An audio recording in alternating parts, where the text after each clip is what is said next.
The Situation Room with Wolf Blitzer, weekday afternoons at 5 Eastern on CNN. Let's talk a little bit about this latest article or blog that you wrote, because it sort of jumped out at me. You said you don't want the Islamic Cultural Center to be built near Ground Zero. You want it to be built on Ground Zero. Tell us why. Well, I'm just so offended by the bullying that's been taking place, picking on people who make up a very small percentage of our population and treating them as if they're not Americans. And they have every right to be in, near, around, at Ground Zero as anyone else. And I just got to thinking that, you know, the America that I believe in is an America that is generous of spirit, and not one that wants to attack people because of their religious faith.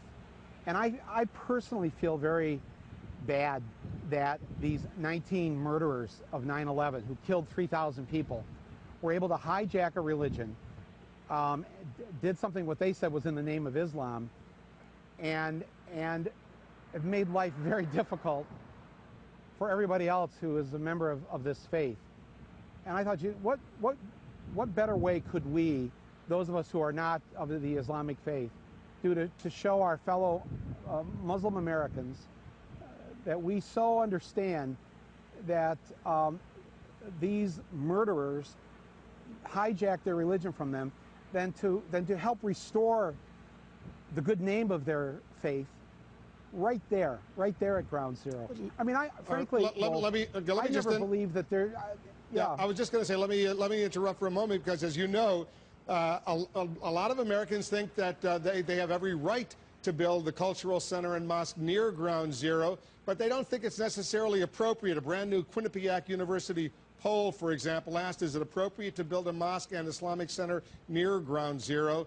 28% said yes, 63% said no. Why do Americans, why are they so opposed to this idea of building this mosque and cultural center near, not on Ground Zero, but even near Ground Zero? Yeah, even near it. Yeah, I think it's because we're a little slow on the uptake sometimes. Those are pretty much the exact numbers of the people at the beginning of the Iraq War, of 28%, 30% opposed it, and about 70% were in favor of it. We always seem to get it wrong at first, whether that was with slavery, killing Indians, women not voting.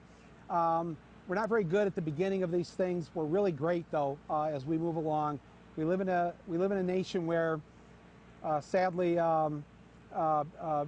people listen to things. They get afraid very easily. We have 40 million adult Americans who are functional illiterates, which means they can't read and write above the 4th grade level.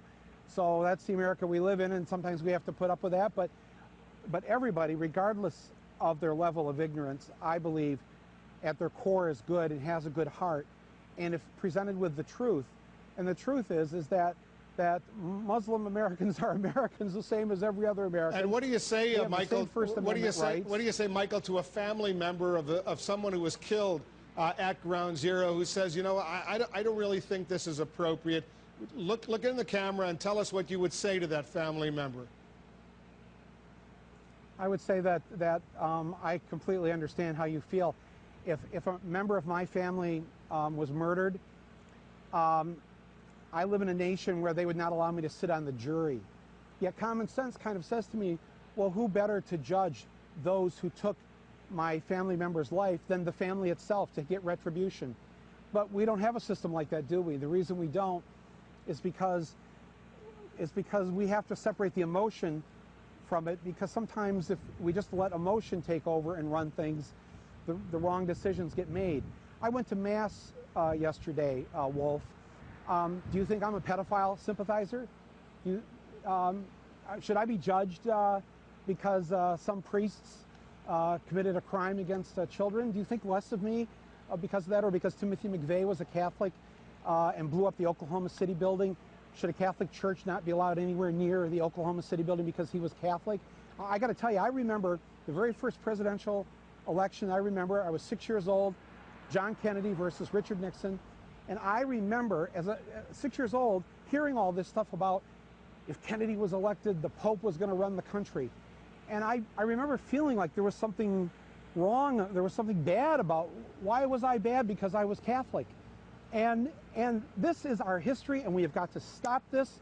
And those of us who are part of the majority have to always stand up for the minority when they're being bullied by people who are using this issue for their own political gain. What did you think of the way the president, the commanding general in Afghanistan, General Petraeus, the news media for that matter, handled the whole issue of that pastor in Florida who said he was going to burn a couple hundred copies of the Quran?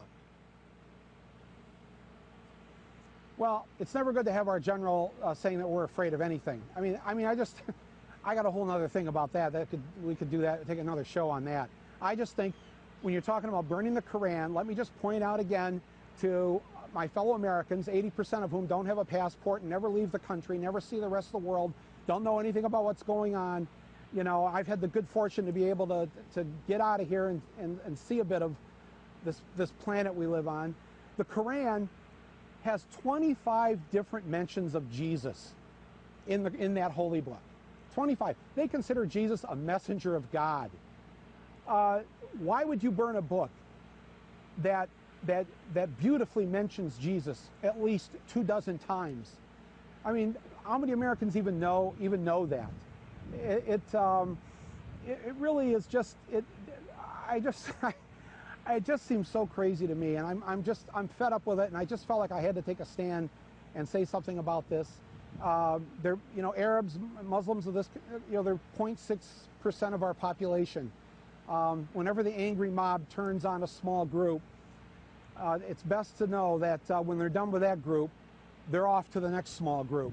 So everybody should think about that, because we all belong to our own ethnic groups that either came to this country by choice or whose ancestors were brought here by force as slaves, or who were here originally as Native Americans. But that's the melting pot of who we are, and we should always stand up against the angry mob when they're trying to take away a basic inherent right of anybody in this country.